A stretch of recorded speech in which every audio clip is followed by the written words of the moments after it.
Okay, now just get the participants up there. You. So per our discussion,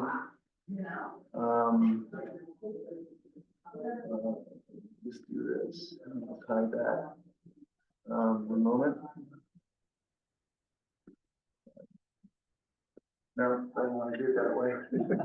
I saw you.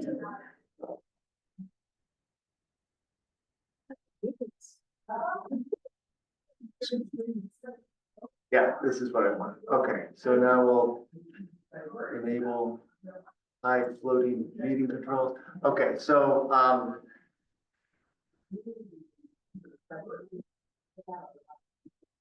share that screen. You.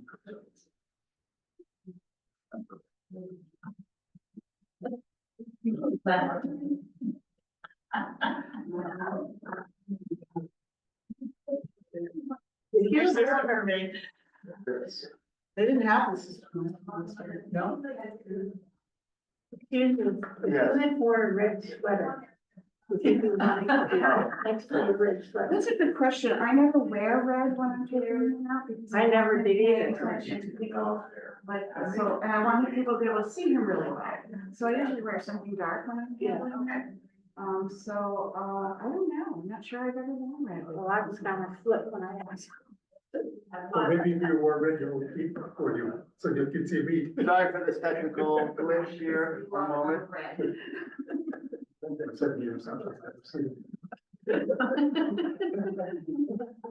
Very sociable dog. Wi-Fi's down. No, that's, I knew that. Okay. It's not that. Well, if Wi-Fi is down, how are you getting your? It's wired. It's wired in. Good luck to you. Well, I can talk to you while we're talking. So I'll introduce this guy to you while we're talking, because I don't know how long you're gonna be able to hold him, these guys, space wheels. He came in a little bit cold, and he was just caught at one part like here. And now he's warmed up a little bit, and he's excited to see what's going on. He loves red, so he really wants that vest. Red is his color. Sometimes this turtle hooks on things that aren't that surprising, so I don't really know what he's hooked on at any given time, but right now he does seem hooked on that red vest. So he's interactive little guy. This is a Eastern box turtle. He is. Can't see him. Yeah, that means, because that, the camera, Marjorie is Yeah, watching. Yeah, you can just like talk occasionally and just address them as an extra person. So, I'm holding a high. High flyer. So he was found as a hatchling, and he, is about 25, maybe closer to 28 now. I'm not sure. I have to look back in his records to figure out exactly when we got him. We've had him about 8 years. They got him just before I came on board, and I came on board in 17. So, I think that, you know,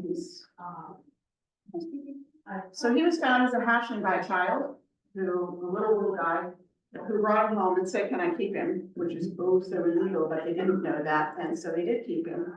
The good thing about them keeping him is that they fed him very, very well. Many turtles that are kept in captivity are not fed properly, and they come to us with something called metabolic bone disease.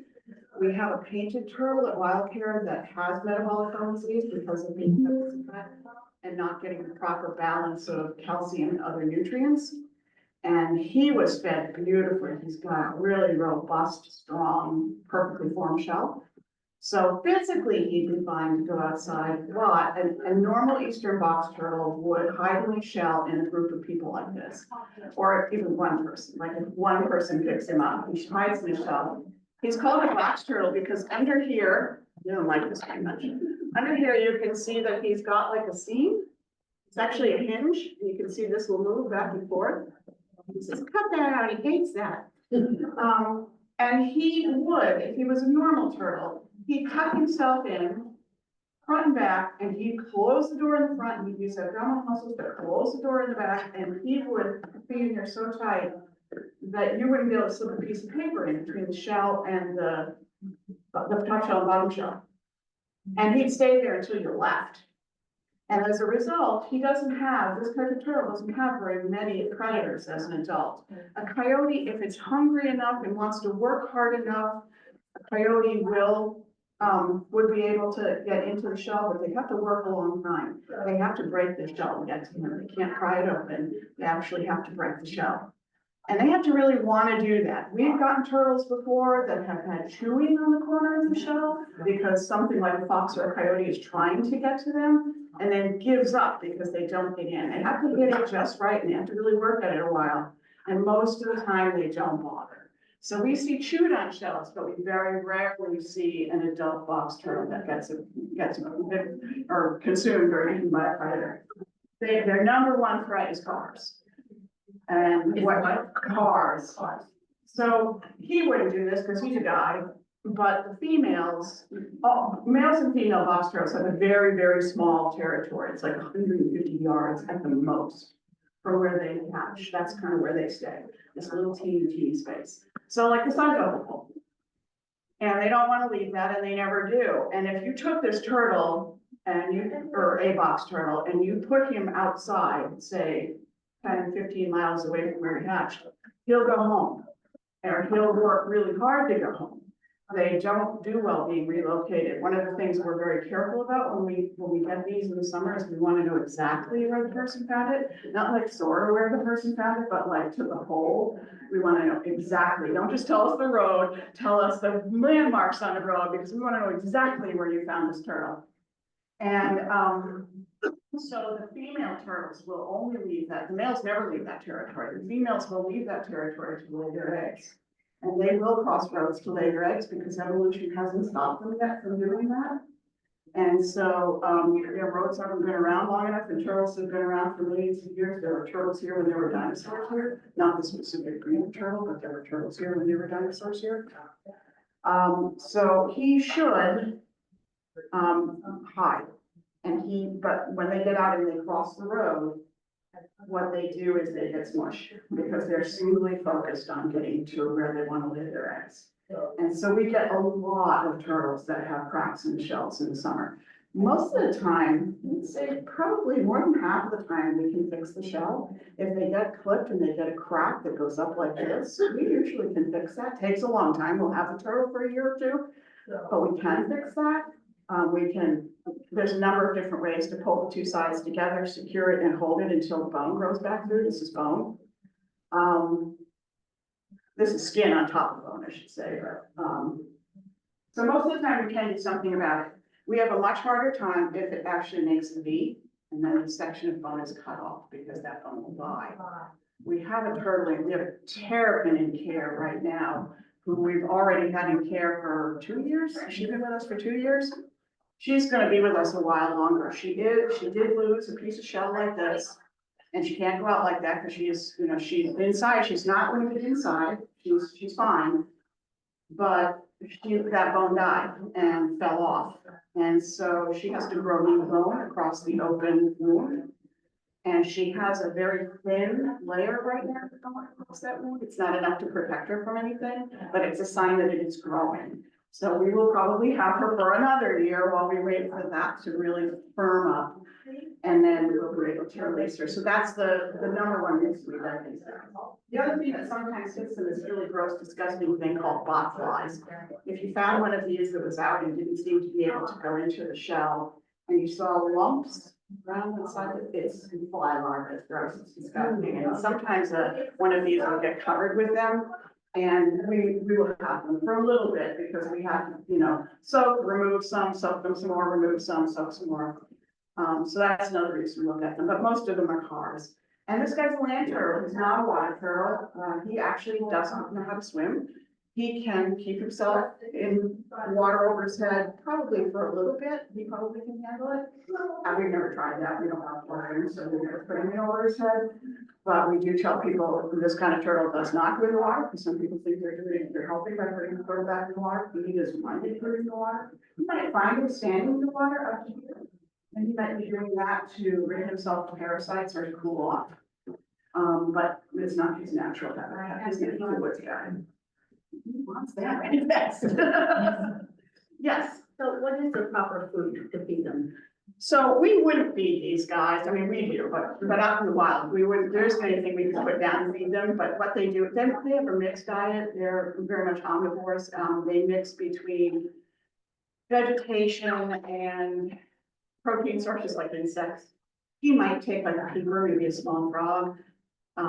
He personally is a fan of apples and, mealworms, although, and he has scrambled eggs sometimes, although again, I've never seen me. He has more interest in paying attention to what I'm doing if he sees me around, and anybody he really knows. Have you ever seen me?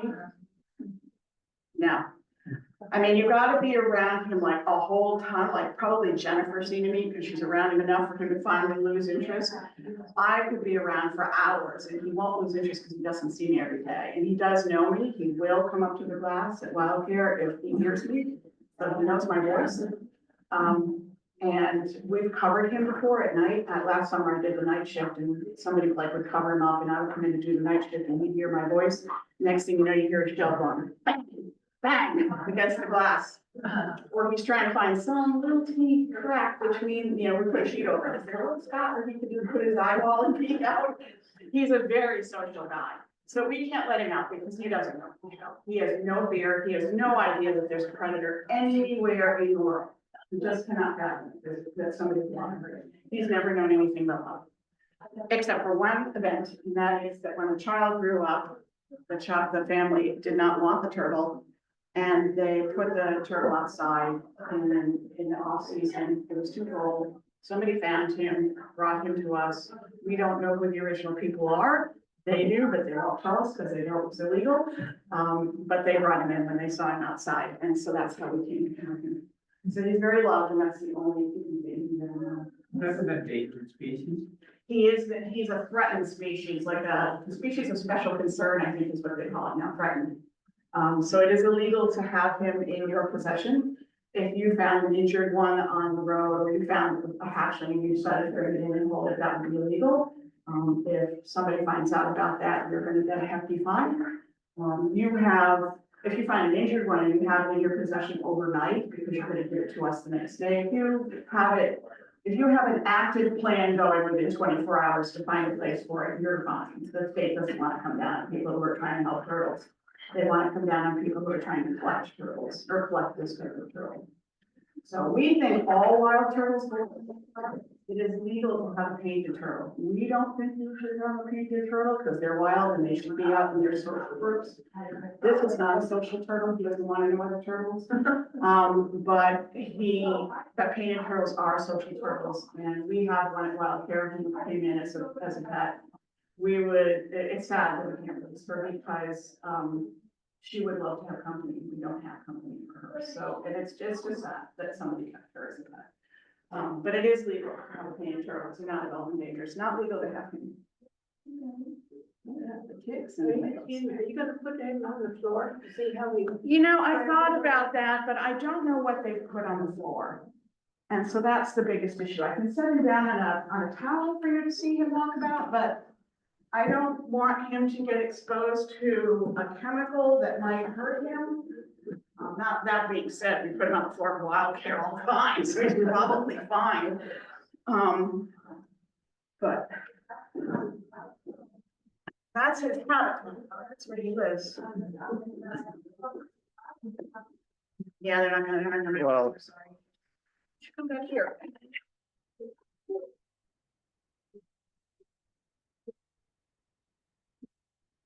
He actually can move. He can move. Yeah, I figured. When we bring him outside, and we do bring him outside once in a while to put him in the grass and we never put him out without being with him because he's not. I think he saw my red vest. He headed for that red vest. Yeah, we bring him outside once in a while, under supervision. He can't go out unattended because, no predator control. Even his outdoor pen in the summertime has a top on it. So, because he'd look at Hawking. So,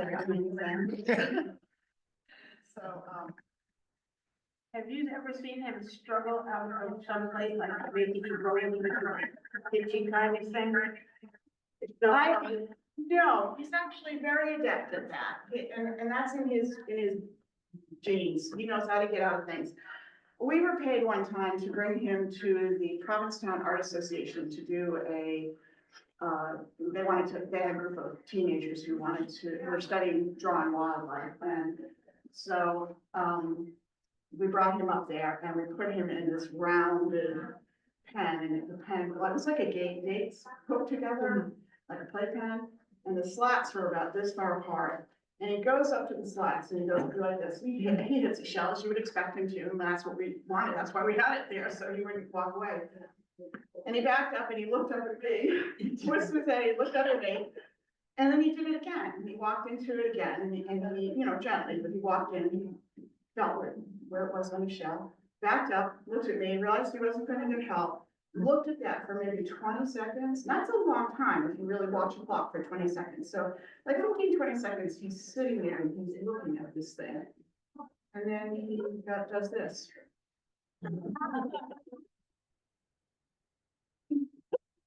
All of the things I like to hear about. He's very adept at it. I have seen him fall into spots, but in his own, we keep a fairly complex habitat for him during the day that he's in. His nighttime one is fairly simple. We don't want him getting caught in things at night when we're not around.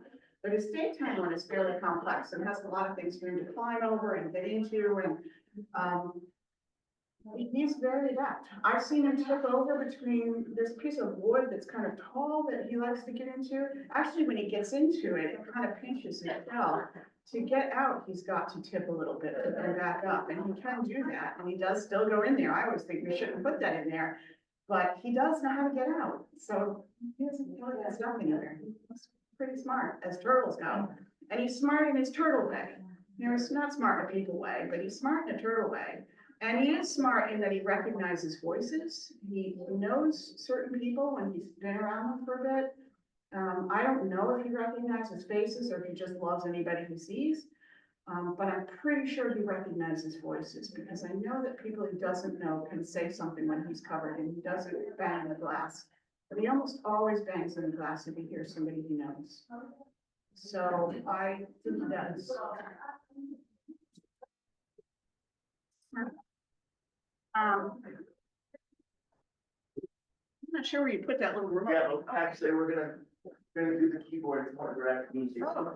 Just, when you wanna change the screen, just come over here. Okay, I'm not going to yet, but It I doesn't want to know where it was. These two. Here. It goes Yep. forward and back. I have to excuse myself now, but I'll be back. Okay. I'm not excusing myself. Thank you, Megan. You hear me scream, come back. Yeah, I'll listen. So we are a wildlife rescue place, Comfort Wildcare. We are the yellow house on the Rotary. This is just our very beginning slide. This image at the bottom is our animal care coordinator, Jennifer, who is the most talented recaver I have ever known. She is amazing. She has been at Wildcare for 17 years. And she comes up with the most clever things and does the most amazing things for wildlife. This is her exercising a wild bird. And I'll tell you a little bit more about wild birds and exercise in a minute, but that's exercising their flight muscles. We treat sick, injured, and orphaned wildlife at Wildcare. This gal over here is Nickerson, and she is an Eastern Screech Owl. She is one of our animal ambassadors. And quite a character she is. We love her dearly. These are just baby birds. We help people and wild animals live safely together. We're very active in the anti-rodenticide campaigns. We work with Eversource regarding ospreys and nesting on electric poles. I'm trying to think of another thing that we work on. We work a lot on, we don't take bats, but we work on bat conservation. We work a lot of different programs. Rodenticide and ospreys are the two big ones we have going now.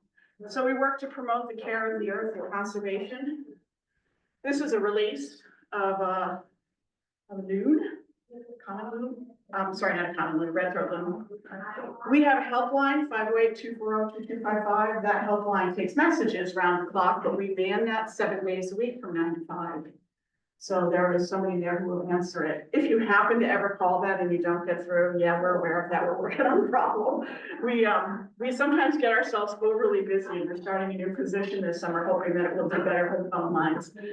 Because it's been difficult sometimes in the high season for people to get through to us. People are calling too fast. So we're working on getting some extra lines and getting somebody who can man those phone systems to make that a little better. So this is us, the Yellow House and the Rotary. People say, why don't you have a sign? This is evidence, we do. People just don't notice it, but we do. It's that old yellow farmhouse. It was a real estate agency before us. This is the back of it. What you can't see on this, and I need to update the slide when it gets nicer weather. We have a new building here now. It's like you would see the edge of it if this was a new picture. And our deck has been redone and it's much, much bigger, handicap accessible now. And we're gonna have a reception room that's going to open up sometime in March. That is gonna be in this building over here, and this one will go completely to wild hair and not to public stuff of any kind at that point. This is an old picture from above. Again, you can't see the new building. The new building takes up the space of, I would say, like right about here.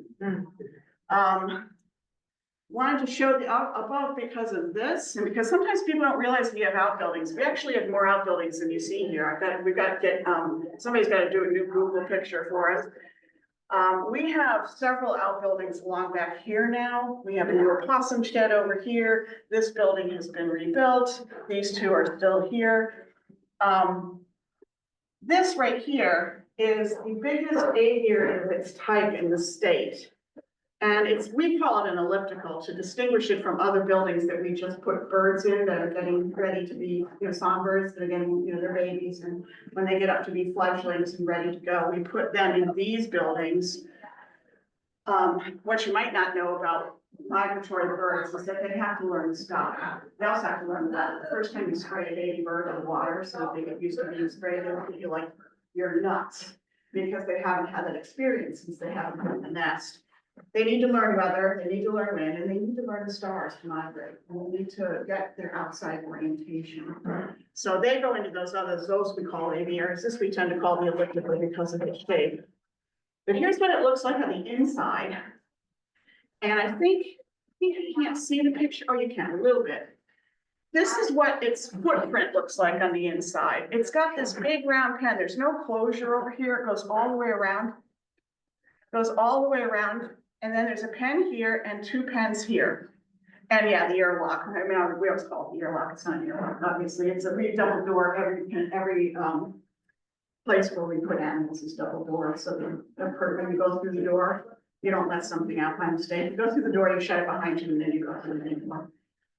So these pens here, these 3 pens we use for things that are very large, like turkeys, who don't fit very well inside. These, we have a goose inside right now. When the goose gets a little better, it'll probably be out there. We would have hawks, owls, not the screech owls are fine in a smaller container because they're little, but a great horned owl. And 1 year or 2 years ago, I think we had a snowy owl part of winter, and she was out there. Those spaces are really big. That fly area is, as you can see the bird going around, that is an area where we can get things like hawks and eagles, owls. We can fly their wings out there. They don't generally want to fly when you hold their bodies, like you saw Jennifer at the beginning holding a duck. Ducks will actually usually flap, especially sea ducks, if you hold them like that. Raptors, like owls and hawks, would like to eat you, so they spend more time trying to be aggressive to the person that's holding them than they do to flying. So we put them in here, and they have places to rest. And if they don't fly by choice, we'll chase them around and make them fly, so that they strengthen up their wings after they've been sick or orphaned. So that's a really, really big area inside. It takes like a couple minutes to walk all the way around. It's a huge area. We have 2 therapy pools in the basement of the barn. And the purpose of these, I told you I mentioned sea ducks. When we get sea ducks that are sick or are injured in some way, like bird shot, somebody shoots ducks, you know, that often all other ducks get a couple shots in them that are lead pellets. When we get birds that are injured or sick, they come to us, they're almost always very thin. You can feel that heel bone on their chest, and we work really hard inside to get their, you know, get beef up their weight.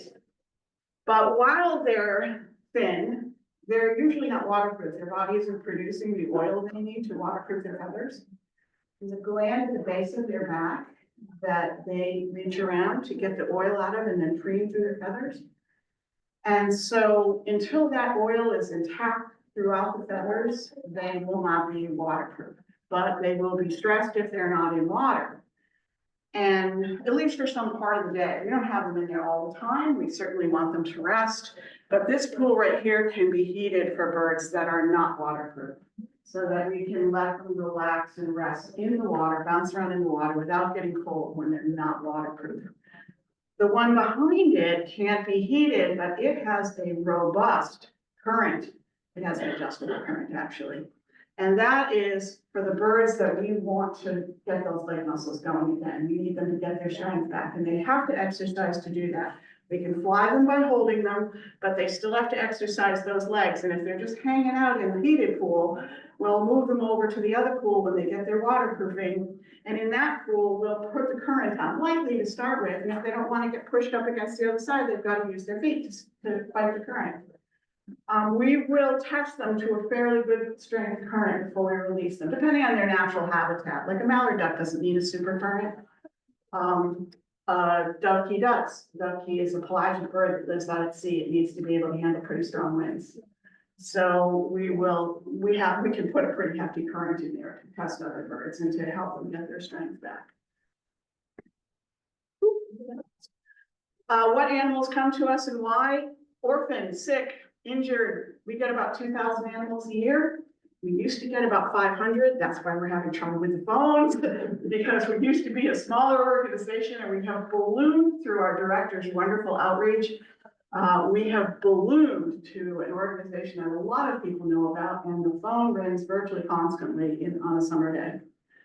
And it just gets hard to keep up with everything. That's why we're changing some things around this summer. We are the only local wildlife hospital that does wildlife rescues. You may have heard of Cape Wildlife Center in Barnstable. They're structured differently than we are. We have a very robust group of volunteers. Two of them are here today. She's here. He's here. We have about 100 and I think we're up to 117 right now. That enables us to train. What are you doing? That enables us to train. We can train people to go out and pick up animals that the public will not or cannot bring in. I don't want any of you, or most people that aren't trained, anybody that's not trained, to bring in a snapping turtle that's this size, for example. We train people to do. We don't want untrained people to bring in a gannet. That's a dangerous thing. You could really get hurt. We had somebody do that 2 years ago. A guy and his wife drove in a car, and he had a gannet, which is a North Atlantic gannet, is a huge seabird with a bill that's like 5-6 inches long and sharp as a spear. And this guy found him on Route 6, picked him up. You know what a gannet is. We know what a gannet is. He picked him up, his lap, and they drove him to wildfire. The guy is bleeding all over his arms, could not care less, but we're looking at him going, oh, why didn't they call somebody? Because we could have sent somebody out to get this bird. That guy got clobbered. It's just that drive in the car, and I'm not sure how far they drove.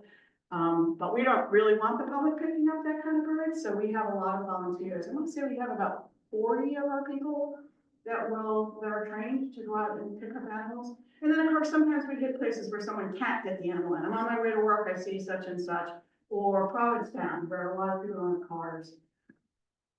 So we have a lot of people that will go do that. Cape Wildlife Center does not have that volunteer crew. They have a larger staff ratio than we do.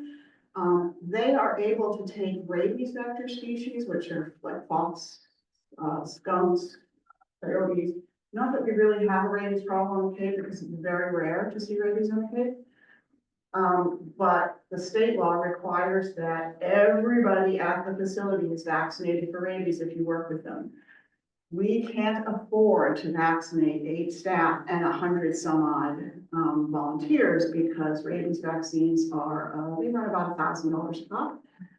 And it would be 8,000 just for the staff, and over $100,000 to do our volunteers as well. We can't do that, so we don't accept rabies vector species. Cape Wildlife Center does, but because they have the better staff ratio and don't have the volunteers, they can take those animals.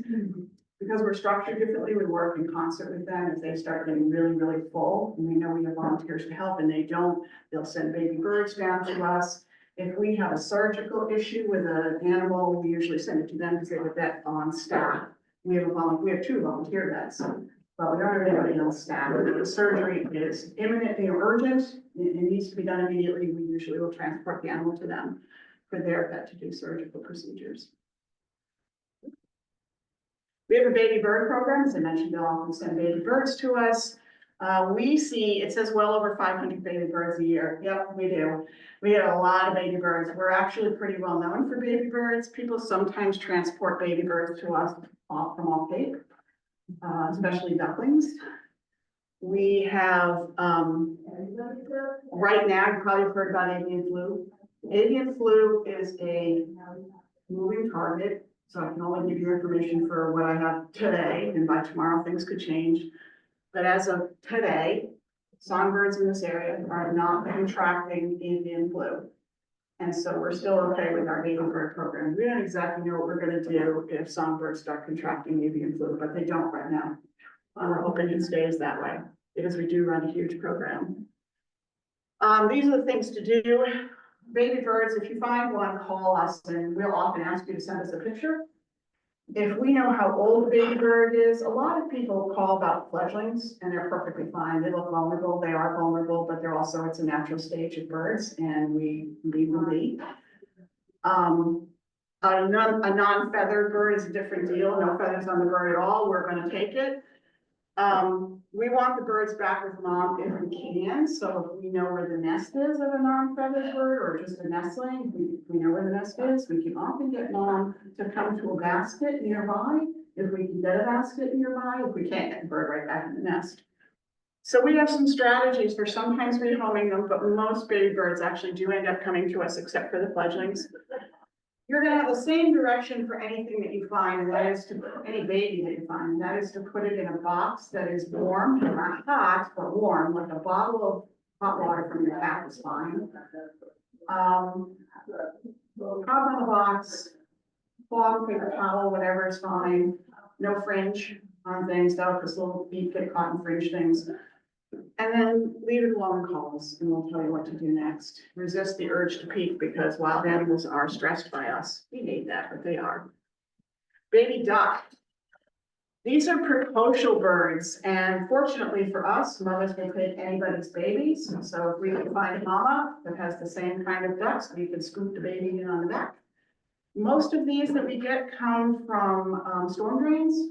And occasionally, an interruption at like a pond where a mama got moved off by a whole bunch of people came down in the morning to, to beach for the day, and the duckling got separated. Mom's too afraid to come back and get them. If we can find mom, that's certainly our preference. Baby ducks are so hard to raise. I don't know if you guys remember last year's baby ducks. Last year at one point we had like 52, I think was our number of baby ducks. We can't let baby ducks see us very much. They can see us a little bit, but they imprint. And imprinting is that something that they see when they're little, they decide that's what they are. Yeah. And they need to imprint on their mamas or on ducks at least. It's not their mom, at least consider the duck. So if they're not following us around and they're having normal duck behaviors. At Wildcare, we have a duck with a bad attitude, but we do have a duck whose name is Mallory, she's Mallory. And Mallory does not like children, period. She doesn't like her job, but it's tough. It's kind of the way it is. She's not releasable because of a wing injury. And she rules the roost at Wildcare, which is the way she would like it to be. And our job, her job is to mother baby ducks. She will not mother them. I mean, not, if they get too close to her, she will attack them. So what we do is we put the ducks in a pen, we put Mallory next to them in another pen, and we put a screen between, make sure the screen in between. And she'll tolerate their presence, and at least it's her face they're looking at. She won't preen them, she won't take them, she will hurt them.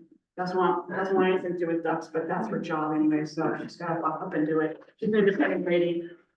If you find a duck, the same deal as the other ones, don't just sit and hold them, get them into something, you know, no food, no water, get them into a box with some warmth. Don't put them back in the water. I've heard 2 cases in this past week where somebody put a bird that they thought was a baby back in the water. First of all, you shouldn't put a baby duck back in the water if you find one, because they can't maintain their body temperature without their mothers. And second of all, this is not baby duck season, so if somebody found what they thought was a baby duck, they probably had an injured bufflehead duck or dovekie.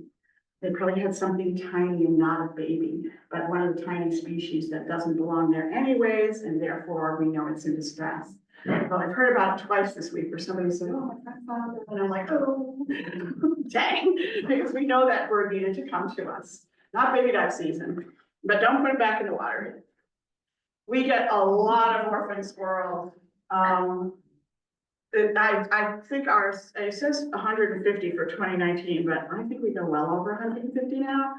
I don't have a requisite number because I haven't looked in stats to figure them out, but boy, we get a lot of baby squirrels. These come when people cut down trees. They come when people open up their boat at the beginning of the season and they might find a bird nest in there or a squirrel nest in the grill. Sometimes people find them in their house. If you come across baby squirrels, it's the same rules, everything else. Dark box, quiet, call us, no food, no water. A lot of people think they should have water. They'll aspirate water very easily. It'll go down into their lungs. They have to be fed carefully, so don't give them water. And the other thing that little guys can do is they can be drinking and fall asleep in their water and drown. So we don't want any water sources in with babies. This upper one, by the way, up over here, this one is a flying squirrel, which is why the eyes are so big. And yes, we have flying squirrels on the Cape. A lot of people don't realize we do because they're nocturnal, but we do. We have a lot of them here. We just don't see them because they're very nocturnal. So the same deal with these guys. Squirrel mamas are absolutely the best mamas ever. And we want the babies back with mama, and she wants them back. If we can figure out how to get the babies back to mom, that is our first deal. So if somebody cut a tree and the nest got damaged, we're gonna work with that person to try to set up some kind of container, to set up some kind of container where the mother squirrel can get in, but predators can't for a little while, and let mom come and get them. She will come and get them if she can hear them. She will make another nest because squirrels do. They make 2, sometimes 3 or 4 nests. So if their nest gets destroyed, there is already another one. She just needs to move them. And so if the squirrel isn't injured, we're going to tuck them into something and let mom come and take them and move them to her new nest. That is by far our preference because a squirrel is a 2 to 3 month issue for us. We need a baby squirrel. We have a baby squirrel for a long time. And the little baby squirrels, the teenies, not this one up here is big enough, but these teenies, when we get them like this, or before they're furred, and they get a little bigger than that before they're furred, they nurse, and as all mammals do, they nurse overnight. Baby birds don't eat at night because their mothers are sleeping and they don't go out and get food at night. Baby mammals nurse around the clock. So you can imagine for us, after a long day of already working at Wildcare for maybe 8, 9, 10, 12 hours, we're still packing up incubators and taking them home, get up during the night until they get a little bigger. By the time they're this size, we can run them overnight. They're the first, we feed them first thing in the morning and we'll last before we go out at night, and they'll go overnight. But the little teenies have to be overnighted. They nurse for a long time. And then they get to a point where they start to wean. They still nurse a little, but they start to wean. Then we put them in a room in the barn where they're still inside, but they are, they're getting bigger space. They get some branches. The cages are big, like this tall. And they get to be squirrels. They're rowdy. By the time we put them out there, we usually don't want to handle them because they're getting to be kind of nasty teenagers. And they're out there to learn to be squirrels, and then they go out into a mammal shed that's on the backside of the property. We have 3 of them actually that we put them in. And they go out there in groups, and they're out there for about a week to get used to better, environment, that kind of stuff. We give them a nest box, and then at some point we go in there, we scare everybody into the nest box, we plug the hole, and we pick up the box, and we really plug that hole. We plug it in with a towel and we duct tape around it to make sure, and then we put it in a second container. And we take it off and we hang it in a tree somewhere where somebody gives us permission to hang it and release them into the wild, but they're with us for months. If you find a baby rabbit, this is a tough one for a lot of people. Don't pick up and cuddle a baby rabbit. You say, oh, it's so cute, it's sitting so nice and it's snuggling into my arms. And what it really is doing is being terrified. Rabbits are naturally terrified of everything except their own moms and their siblings. Rabbits are jittery and scared, and about 80% of them die if they end up in some type of care. And they die from stress. They can have very minor injuries, but die of stress. So when you see somebody holding wild rabbits like this, domestic rabbits are a different thing, but even they're jittery. But if you see somebody holding them like that, and you can stop them and say, put them in a box, you're killing them, because that's literally what you're doing, killing them. They're going to die of stress. They may look like they're fine, because baby rabbits don't have much control of the muscles in their face. So they can't, other than chewing, they can't show an emotion, but they're terrifying, and they will die if they're held. So don't hold, pet, or cuddle. Same deal, box, warm, no food, no water, calm. If it's a nest that you found or your dog found and didn't touch, but you guys found it in your backyard, we get a lot of calls where people say, oh, there's baby rabbits that are abandoned in my backyard. And we'll say, no, probably not. Mom only nurses them twice a day. She nurses them at dusk and at dawn. And otherwise she stays away from the nest because she doesn't want to draw predators to the nest. So if you find all those little guys all tucked down in all that fur, and that fur that you see lining the nest is hers, she pulls out her fur to line that nest. If you see them all tucked down in there, put all the little grass back on top, throw a couple of pieces of grass, small sticks, tic-tac-toe pattern across the nest. Wait 12 hours. So like if it's nighttime, wait till the next morning. If it's morning time, wait till after dark. Next morning is still safe. They're fine as long as they're in that little cozy spot. Even if they were abandoned, they're fine in that little cozy spot. Next morning, you will almost certainly find those sticks have been moved because mom came in, nursed them, kicked everything back into place and has left. So they're probably fine, but we will help you monitor them if you think that they've been abandoned, because sometimes they have been. This is a little controversial, this songbird strike in a window thing. And of course, everything is going to change if the avian flu changes, but for right now, this used to be the protocol. And whether or not it still is the protocol is in debate. Generally, if you find a songbird that strikes your window and it's sitting upright and it's out on your deck, but it's sitting up and it just isn't moving away from you, it is stunned and has given itself a headache and needs to recover. And it used to be the protocol that you don't food or water, no food, no water, but you put them in a place that's not too hot, not too cold. You put them in a dark box, couple hours, overnight's fine. And then you open the box outside because usually they're fine. And the next morning, you open the box, you open it in the house, you can put it in the house. Open it outside and they usually fly away because they've had some time to rest. You have to resist peeking into that box because every time you look in that box, you're stressing the bird and you want it to recover. You want it to sleep and rest. So that used to be the protocol. Recently, there's been some indication that that might not be the best thing to do, that birds that hit the window and fly away might be more injured than we think.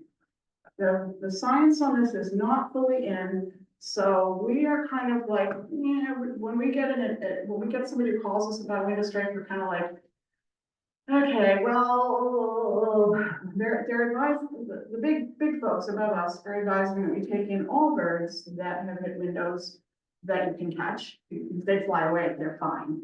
They fly away and they don't even have stun, they're fine. But if they get that stun period, it may be that they're more injured than we think, and that later on they are either dying or whatever out in the wild, that their adrenaline carries them out. That may be the case.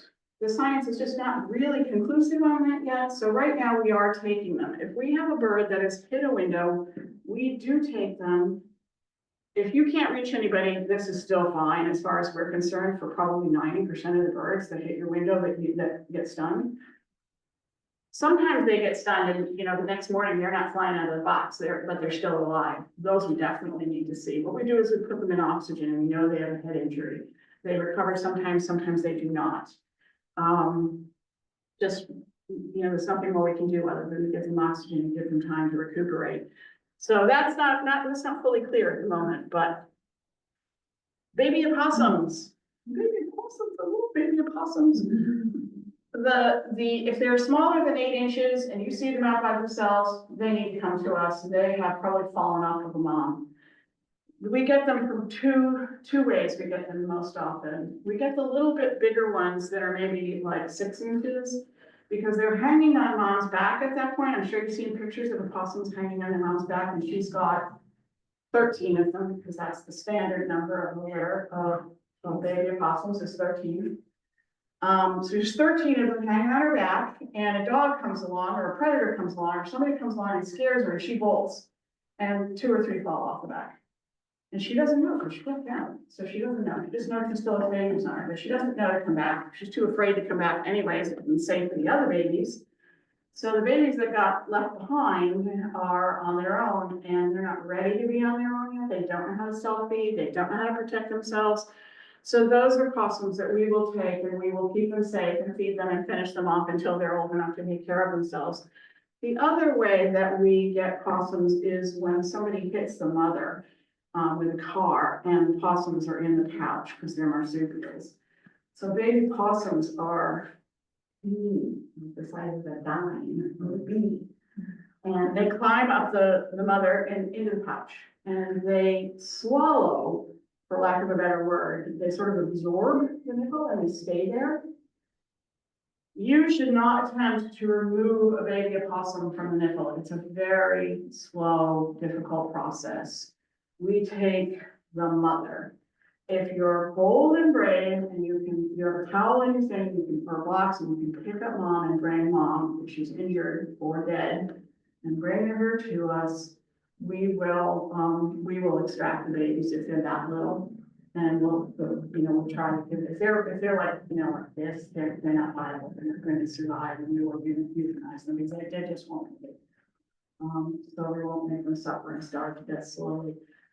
And if you're not inclined to pick it up and bring it into us, which is absolutely fine because it's gross. If a possum's been hit by a car, just call us and tell us exactly where it is. We'll send somebody up to check. Because remember, the boys won't even have the babies. So if it's a boy, it's we don't need that at all.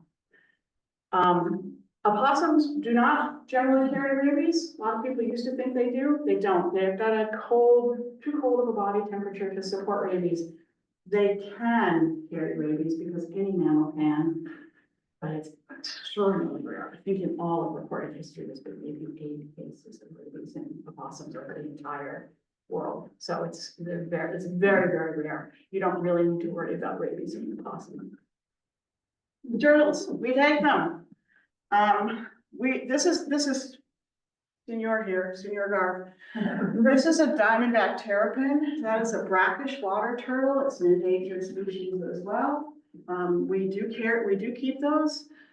We work with Audubon with both of these, all of these turtles actually. We work back and forth with Audubon. So if you can get contact with Audubon, we'll get them into the right place. We overwinter some baby terrapins that we find too late in the season to be able to brumate, which is hibernating in a cold-blooded animal.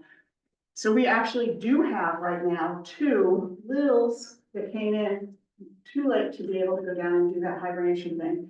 They're about this big and we have them for the winter and we'll put them back where they were found as soon as it's warm enough. They're adorable. This is a painted turtle. This is not an endangered species. This is a social turtle. We don't have very many social turtles, but this turtle likes to hang out in groups. This is a snapper, and I wish I had the picture of the whole back, but I don't.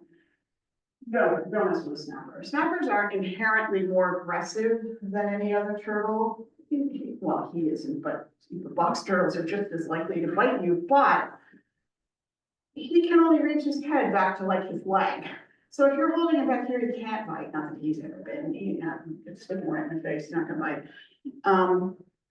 Snapping turtles, even though we don't see it very often, they have an extraordinarily long neck. And so their neck is like, maybe again, half their shell, so they can stick their head out like up to here. And because they can do that, they can bite you if you're holding here. He can't reach you to bite you here, but they can. And they will because they're wild animals and they're feeling threatened. And I obviously woke you up because now you're kicking again. Yes. And so that's the bigger issue. They're big, for starters, although they do go through a baby stage. They're big. He has a beak on the front of his mouth too, but it's not as big as a snapping turtle. And so it doesn't even do as much damage if he did bite. I've been bitten by a box turtle, not him, I don't think he bite anything, but I have been bitten by a box turtle at Wild Care. It didn't hurt. I mean, it was kind of like a pinch. Didn't really hurt. I've never been bitten by a snapper. I just assume not be bitten by a snapper. Thank you very much. But we do train people to handle snappers. There is a point on their body where you're fairly safe to handle them. You can drag them around from the back. You can scoop it underneath. There's several different things you can do to safely handle a snapper. Just call us. We've got snapper people. We don't take these guys, but if you call us, we'd absolutely get you to who does. Audubon takes the sea turtles that come in the winter that cold stun here.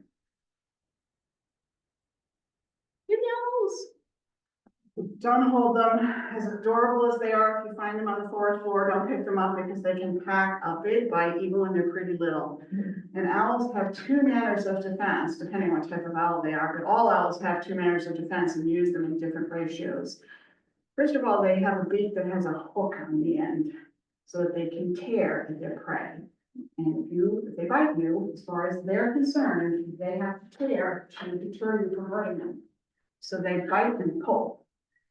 The other thing is that they have talons, and some owls will roll onto their back and put those talons up and kick. I have been bitten and kicked by an eastern screech owl, which is a little owl this size, and I can tell you it is formidable.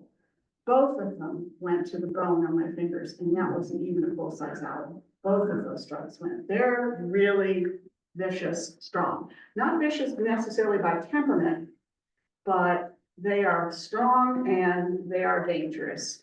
If you find a baby owl, we have a lot of difficulty with figuring out what to do with baby owls. So you're not going to keep a baby owl, you're going to call us. We have to tear up meat. We have to give it to them using a tool, because if we get our hand too close, we're going to get bitten. We often, when we have them for short periods of time, we actually will play using a phone or an iPad. We will play the owl species, the mother species, the adult of the species of the owl, so that we can encourage them to eat and think that there was their owl. We have owl nests. These guys also can imprint. We have this guy somewhere, I've never met him personally, but there's a guy somewhere whose hobby is finding owl nests. Cool hobby, cool for us, because when we get baby owls, this guy goes off and starts searching for a nest of the same species. And if we can find one, we'll pop them in. We won't pop them in if she already has 3 chicks, but if she only has 1 or 2, we'll pop in our owls with those. We really kind of can't raise an owl, because owls, now we can feed them, but as soon as it comes time to learn to hunt, we're not very good at that. We can't teach them to hunt. And we can't teach them to fly the way they need to fly. They need a mama owl. So somehow we have to get them to a mama owl. And we are, I would say, almost always successful doing that. I don't remember a failure. It might take us a while. Last summer we had 3 or 4 different baby owls, and they all went out eventually to mom. So, do we take these guys? Yes, we do. We take frogs and salamanders and my least favorite, snakes, but we do, we take them. These are the animals that we discourage the public from handling, although they do. This is the North Atlantic gannet, right here. And that beak is easily the length of my hand. That beak is 5-6 inches, depending on the size of the gannet. You can see a gannet that looks a little bit more like the coloring that you see on the bottom loon. in their first few years, they are more mottled. When they're older, they are fully white. And this is sort of an in-between. My guess is that this is the third or fourth year. So this is juvenile. They spear with those beaks and they shoot in the face.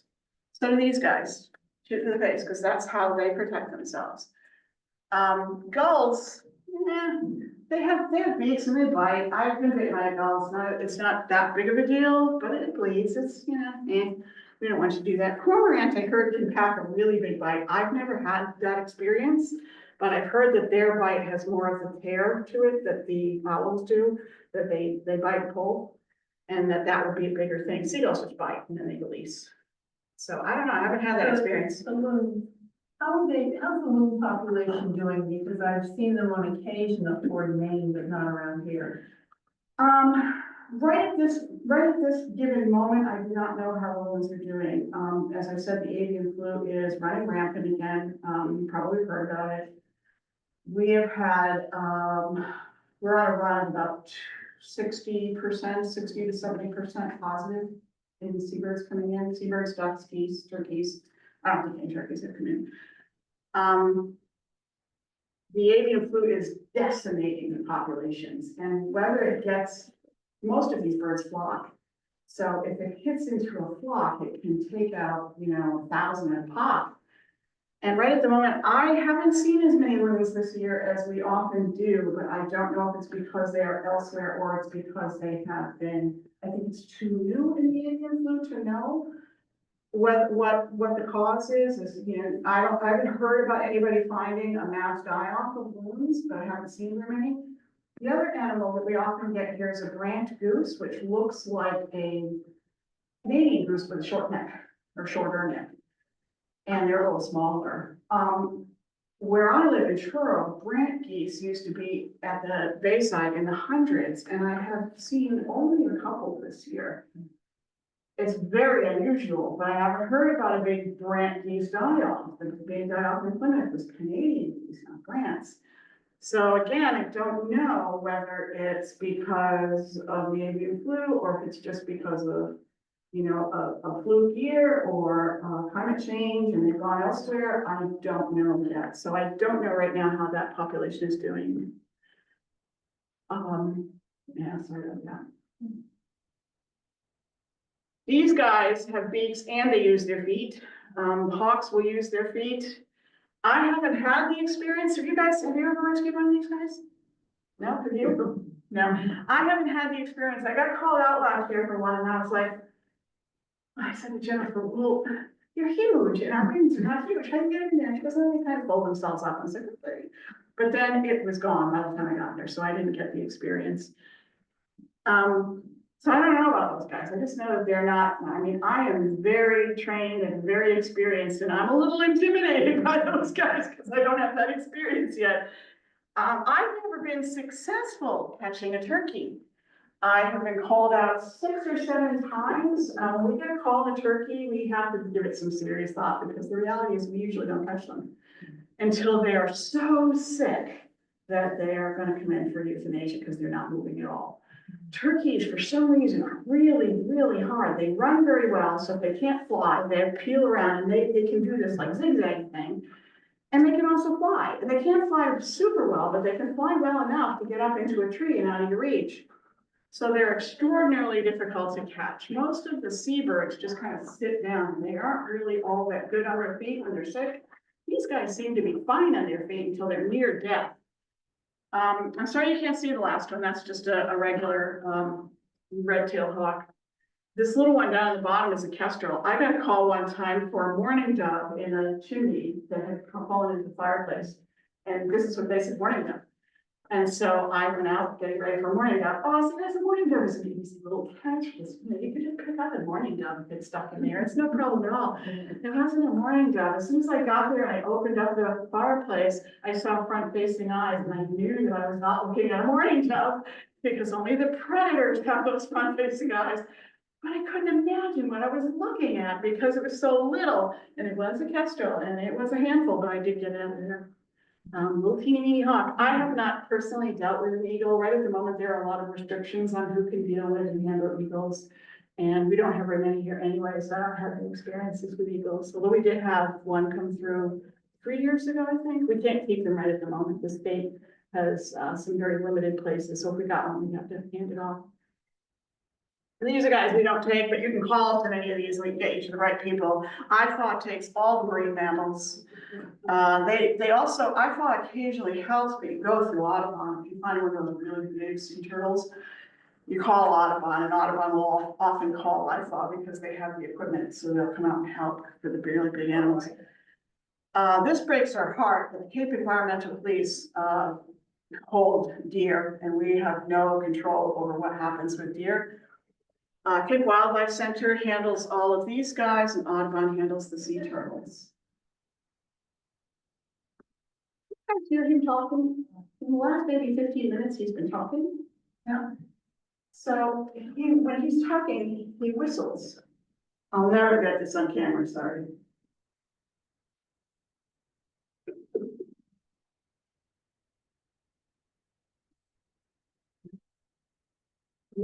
Bring them closer to my bed, that's your liquor. You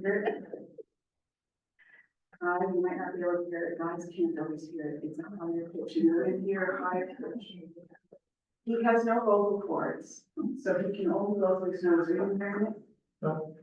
It's very common when I'm in a group, but I can hear it, and guys can't, so it's really high pitched, and it's a whistle through his nose. I know I have this. You hear it? I'm too old.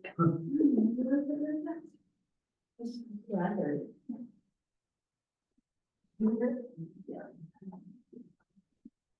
I have a question. Growing up, we were always told like if we found a baby bird or some baby animal, that if we touched it, then the mother would reject it. So is that true or? That's a myth. And it's a great question because it's a myth, and I forgot to mention that when I went through that slide. That's what get a sense that, you know, maybe it was. I used to have a lovely list of written notes that I went through when I did the slides, and I long ago gave up on those, and then I sometimes forget something like that. And I did forget. It is a complete and total myth that if you touch a baby bird, I'm not hearing you. It is a complete and total myth that if you touch a baby bird, the mothers will not touch them. I think that might have been made up by moms to keep their children from touching baby birds. Whatever it is, it's a really, really common myth. We get probably a dozen calls or more in the summer where somebody will say that to us. I didn't touch it because I know if you touch them, the mother won't take them. Did you want to hear a story about baby Roberts? That when I was in northern New Jersey, my son, who's about 5, came running in and said, Mom, there's a bleeding bird out back. Ooh, and it was a baby robin who had its mouth wide open, you know, so it was in there. And so I picked it up and brought it into the house. And the next morning he came and said, Mom, there's another one. So I had these 2, no feathers. Oh, Put them in a box. I managed to keep everything fine, and I finally had them trained by whistling that I'd go outside and hold my hands like this, and they'd fly in and land on my fingers. It's the only time I had ever heard about that. And mallards would come into the house and know where the corn was, and they'd stand there and wait to be fed. Boy, there's something you don't want to, because mallards are not toilet trained. Have you heard about that before? No, I wasn't, I didn't hear. I think that it's not a beep, it's a whistle. Is that what it is? Yeah, he has no vocal cords.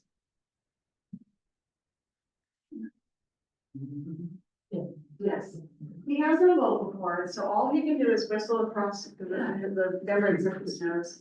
We don't actually know whether all box turtles can do this, or whether this is something he's learned to communicate. And I don't think we're ever gonna know it, because turtles can be extraordinarily comfortable to do that, and you're never gonna have a wild box turtle extraordinarily comfortable next to you, except under these sort of circumstances. So this is basically, if you find any animal, call us. These are some weird situations, well, these 2 are anyways. This guy is a loon that got himself frozen into a pond upside down. Oh. How the heck did that happen? He was not that badly injured, Wrong place, wrong time. But upside down? What, were you taking a nap? What were you doing? Here's another one. Top on this bird feeder was on nice and snug. How the heck did he get in there? We don't know, but if something like that happens, by all means, bring it to us. Stick it in a box and bring it to us. Do stick it in a box though. Don't trust that it won't figure out how to get out the way it got in. This guy is that common garden netting that people put to cover their gardens and to keep birds from getting into them. We get a lot of animals tangled into this stuff in the summer, so that happens a lot. These are just some easy ways to help. I'm not going to read through all of them. I'll cover them really quickly. Like I said, you can keep a painted turtle for a pet. Please don't. We hate when people keep wild animals as pets unless they're injured and non-releasable. And then even then, it's not legal anymore. Secure your trash. I love when my grandkids say, it's not mine, so I don't care whose it is. It's trash, pick it up. So, or I pick it up. I mean, we just pick everything up because things get caught in the worst stuff. I don't know if any of you fish. Please, please, please keep track of your fishing gear. This is heartbreaking when we see this.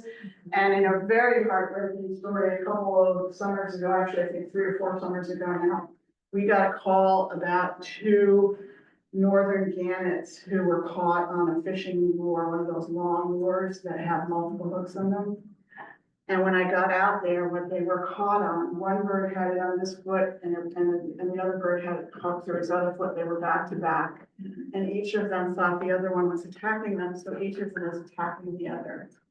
And because I couldn't, handling a gannet by yourself is a task anyways, handling 2 gannets by yourself is really a task, and I couldn't find anyone to go with me. Because I couldn't separate them before getting to wild care. I didn't have the right equipment and I didn't have enough hands. I had to put them in a bin together and I put a towel between them, hoping I could mitigate the damage. But they'd already done a lot of damage to each other. It took 6 people at Wild Care to separate these 2 birds, which is why I couldn't do it. One of the birds survived, the other one did not. And it wasn't because of the hook damage, it was because of the attacks. And it was a heartbreaking issue. We lost a duck. We had a loon come in. I rescued this 2 weeks ago, I think. I went out for a loon with a fishing lure hooked into the chest. And the loon wasn't even moving when I got there. I just could see the line. And I pulled up under the feathers a little bit to see how deep. I couldn't even see it. All I saw was this massive infected loon. And the bird was too far gone. We euthanized the bird, but it's heartbreaking because you knew that hook was in the chest. So yeah, watch that fishing gear. Sometimes, you know how the birds will, nest in like a wreath on the door? I'm just wondering, sometimes people will say they tried to move the nest, that It's not usually very successful. Our advice for that would be use another door for Yeah, 2 weeks. In 2 weeks they'll be gone. fast. Yeah, it's not, birds are not like squirrels. Birds know where their nest is. And sometimes like if it's right next to it, like this, they will. And that's why we sometimes are successful when a baby bird's fallen out of the nest. We're sometimes successful, especially in bushes where we can reach, putting a basket there that has the baby bird in it and putting it next to the nest. And sometimes the mother will feed them. Sometimes she won't though. But moving the whole nest, not usually. She won't usually find the new nest or figure out the new nest, and usually we'll just abandon them. Yeah, really sad. So that would be our advice, would be leave it put, use another door. Don't hang wreaths on your door in the summertime when birds are nesting if you don't want nests in them, because it's like a fabulous, and so are outdoor potted plants. And those are fine, just water and plant around it and just leave them there, they're fine. Yeah, this is like this is absolutely the latest time during the winter which you should be pruning. You may not think this, but the owl babies are coming right now. They're hatching right now. So you easily could get an owl nest at this point. You get eggs and you can get actual hatchlings if you're trimming trees right now. So it's now time to not trim trees that you don't have to trim until next like November. And this says November to March, but March with climate change, March is starting to get iffy. So, you know, unless there's an owl nest, you're not going to get the other baby bird nests yet, but you are going to start to get squirrel nests in March. We knowing that our peace is about to end. We kind of like this winter season in some ways, because every rehabber you might know is exhausted in the summer. Because all of those babies keep coming to us, and we work so many hours in the summer that, and this is nice, and we're all kind of going like, it's February, isn't it? No, it's almost halfway through February, here it comes, it's gonna happen again. We just met yesterday, a staff meeting to get together and start talking about the rush that is to come. Plant gardens, put out water, put out birdhouses. The birdhouses and the bird feeders, keep an eye out for advisories for those. There may be one, right now there is no advisory for pulling in bird feeders or birdhouses or anything like that. With the avian flu, if it crosses over to songbirds, then they will make that advisory, because they won't want the birds to congregate at a feeder. They want the birds to be more separate. So there will be an advisory. At this point, and this is a little scary, songbirds, we've had avian flu with us for a while. It started in 22, I think. So we've been dealing with it for a while, maybe 20. This is the first round that has infected songbirds on the West Coast. There's a mutation on the West Coast version of the flu that is infecting songbirds. Because of that, we are now testing any songbird that comes to us. So we haven't had a positive case yet. Nobody's detected a positive case east of the Mississippi yet. But we are very aware that it could be coming. So keep your eyes peeled for that if you have bird feeders. Is that a respiratory disease for birds? We don't really know yet exactly how songbirds are going to carry it, if they carry it. So far, they haven't been carrying it here, right? So I have no personal experience. With other birds, it can be respiratory. It's often neurological.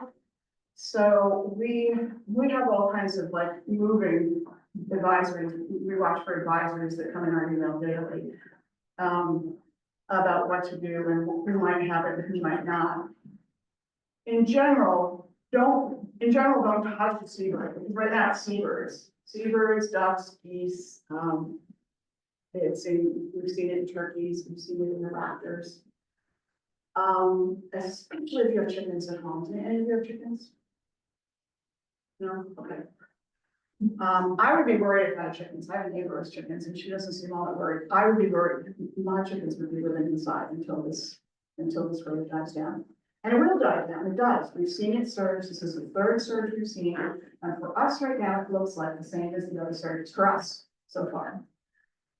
The different thing about this one is that there are a few variants in the genes of this one, genetics of this one, or whatever, DNA, that are in this one that's coming through from the West Coast. And we're hitting a surge at the same time because all of those Canadian geese died in Plymouth, and that was like 60, 62, something like that died in Plymouth with the flu. And that was the same surge, that was the same virus we've been seeing all along. It's just another surge in the same virus we've been seeing. So we're in a surge anyway here. But the West Coast is in a variant, and not only a surge, but a variant that has been moving this direction, and that variant has been infecting red birds. For us, we've been seeing more neurological stuff in the variant that we have experience with. We've not seen this one coming from out west yet, so I'm not fully up on that one yet. For us, we get a lot of neurological stuff. We get a lot of head turns like this, or spinning the head around.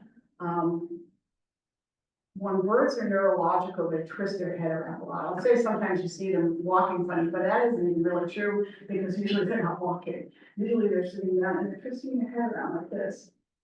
The other thing that can happen is the respiratory stuff that you said. So if we hear a bird that's coming in and we're actually hearing gurgling and breathing, that's a good sign that they have it.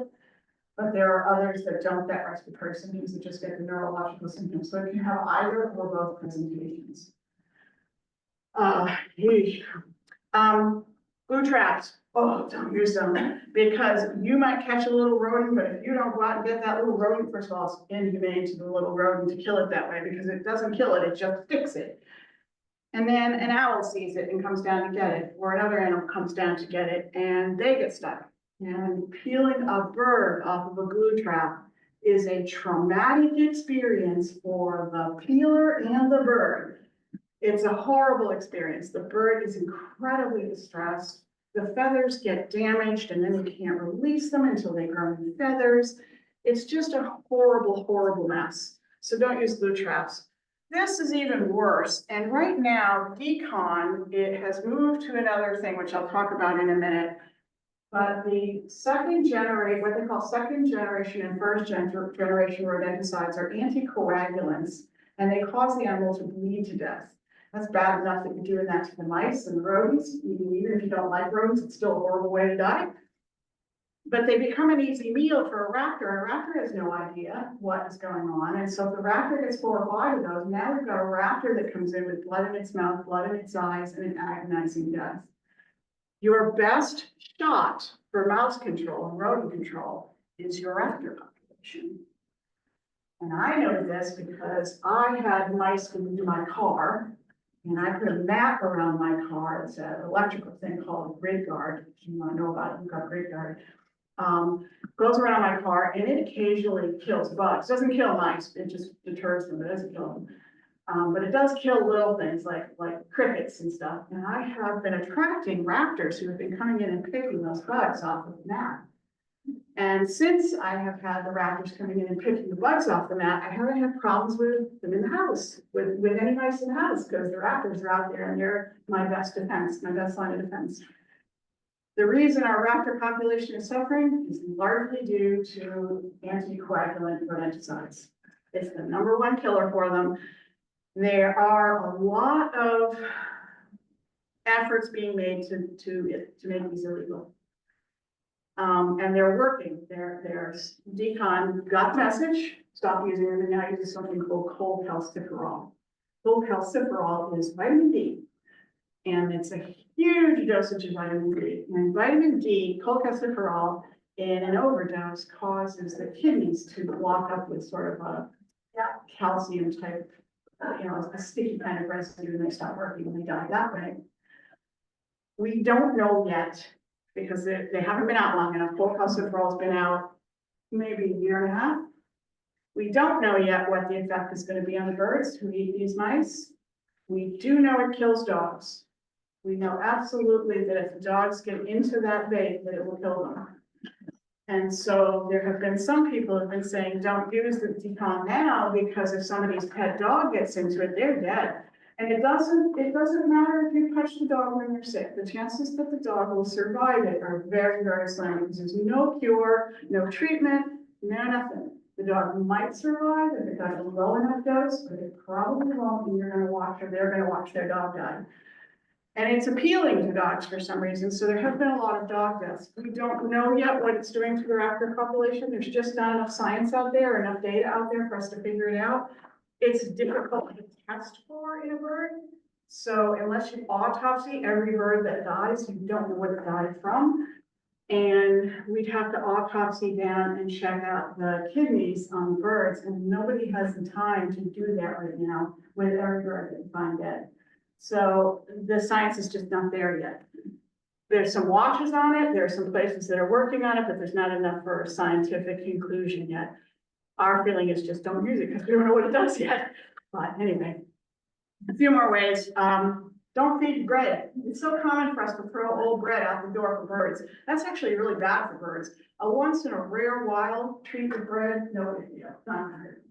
But if birds eat bread on a regular basis, they're empty calories for the bird. There's nothing in the bread that the bird can use for nutrition. It just fills them up so they don't eat the things they need to eat. So if you want to feed birds, use birdseed, grapes, apples, lettuce. Those are all things that they can eat, like ducks can eat apples and lettuce. They can eat grapes. Those are things that the birds can have that will give them some nutrition. Turtles going across the road, they're going across to lay eggs. As tempting as it is to pull them to the safer side, the reality is you need to move them to the side they're headed. Because if you pull them back, they'll just go again. Because turtles are very determined, right? Turtles are very, very determined, and they will just go again. So move them over to the side of the road to where they're going. If it's a snapper, one of the things you can do is sort of use a map from your car And you can put a car mat like between your leg and the turtle, and you can kind of slide it across the road this way, or you can just completely leave it alone. And I hope that nobody hits it. Or you can watch until it does its thing. Watch from a little distance and see if you can deter traffic, if it's safe to do. Cats inside, cats kill an amazing quantity of birds. I love my cats. They're not going outside. I have 2 cats, I love them. And there you go, that's, if you have questions, I'm available for however long you want questions. Please consider a donation to Wild Care if you're able to do so. Our pets and our animals don't carry any health insurance. They don't pay their own way, right? Zip to the income of Wild Care. That's a good ambassador. He's a good ambassador. He works. This is the only way he knows how to work. Any questions? That was a lot of stuff to throw at you. Cool. Thanks for joining us. This is up, by the way. This is about a 4-year-old eastern screech owl that we have. First one you saw was Nickerson, who we found in Nickerson State Park. This is up that had a wing injury. Same deal. He was in a tree that was knocked down for, tree trimming. And out of all the owlets, he was the only one injured, and he injured his wing. And owlets can fly silently, and he's healed up beautifully, but he can't fly silently anymore. There's just this slightest turn in his wing that makes it so that you can hear him coming. And if you can hear him coming, he can't hunt. He needs to be silent to be able to catch things. So he is, he's a funny character. He's not nearly as chill as Nickerson. He's a pandemic boy. He came to us in 2020, so he didn't meet anybody until 23. And we think that's why he's shyer, because Nickerson met people right off the bat as the ambassador. And he didn't. He lived quite a quiet, secluded little life for 3 years. And now his attitude is go away. He's actually a good guy, but he frightens very easily. And so we have to think, like, if I bring him into a place like this, he doesn't like this room. We have to close, he's been here before. We have to close shades and make sure he doesn't see that door, because he doesn't like to see a car or a person go by a window. And that scares him. So I always hold him with my back to that door when I have him. And he doesn't like skylights, and he's a chicken guy. There's a couple little cool slides on the end of this that you might just find interesting, and that's the camouflage of an eastern screech owl. When I'm doing eastern screech owl talk, this is on the end of that, but there's something you might be interested in. Isn't it amazing? And that's the eye of an owl. People often wonder why why they turn their heads so much, because they can't move their eyes. Our eyes move and our heads, theirs don't. They're not round. They have this huge, huge retina in the back. And then this is the tip of the feather the tip of each feather frond that allows owls to fly silently. They all have that little curl on the end of the frond. And that curl has been noticed by engineers and is now on the edge of plane wings. And it's on the edge of plane wings because it doesn't cause sound, because it is efficient in the air and it decreases turbulence. And when it decreases turbulence, it increases fuel efficiency. So airplanes figured that out, and they don't care about whether the airplane is silent because they've got those big roaring engines, but they do care about the fuel efficiency. And so that adaptation has been used now in planes. Isn't that cool? That's the end of my fancy slides, though. Those are just some little extras. So, thank you. Thank you.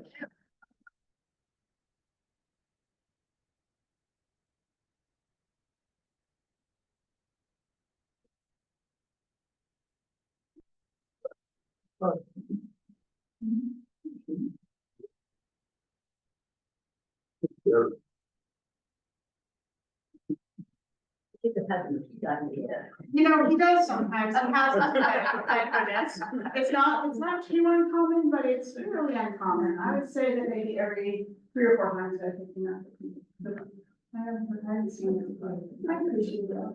I did go there at the end of that, the red best look. All right, next. Maybe you're hearing. That's right.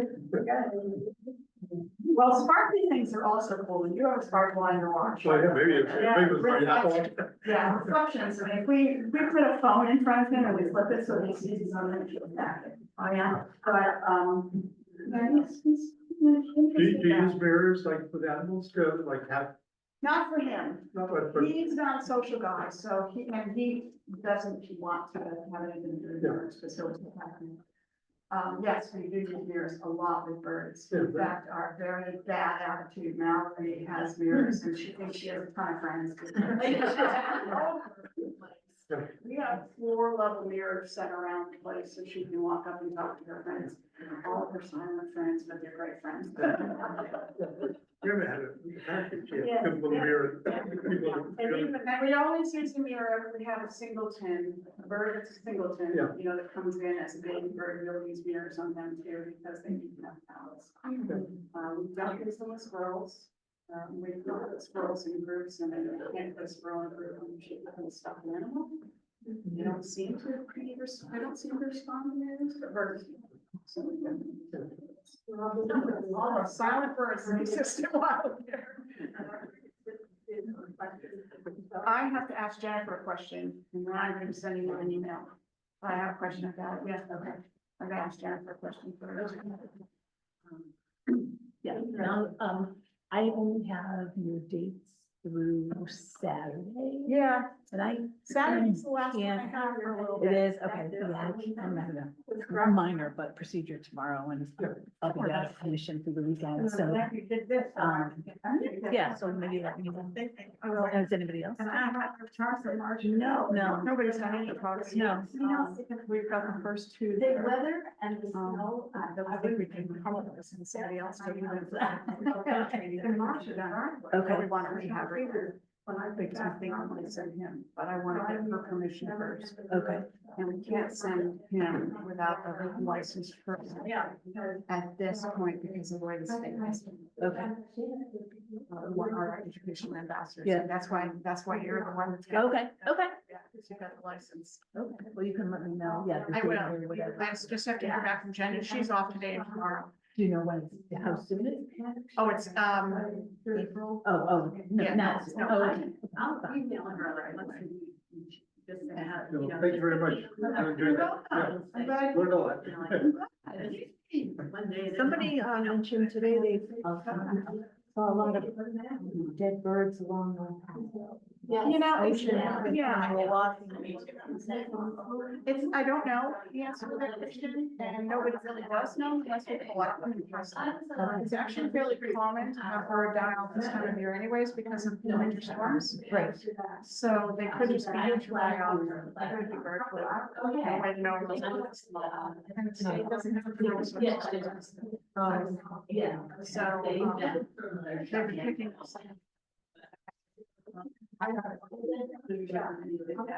I know there's a lot, like, the rangers don't wanna touch them, police don't wanna touch them. Nobody wants to touch them for fear that it's gonna spread to a person. Yeah. And it gets into, well, unless you have the resources to touch them, so who's gonna collect them and who's gonna get it? Nobody yet.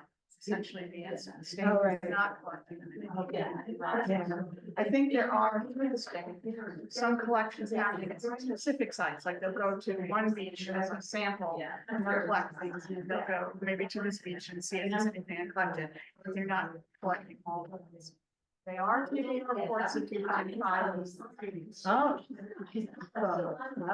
If you find 5 or within a, in like an area that you can see, like this 5 or more, in an area like this. The state does find out, it's a reporting site on the mass.gov website.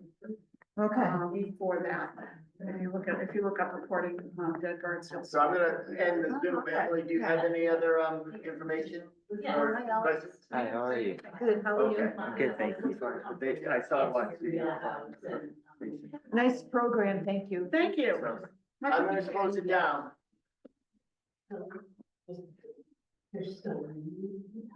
Yes.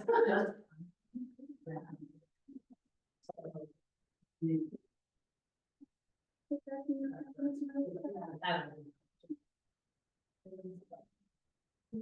know.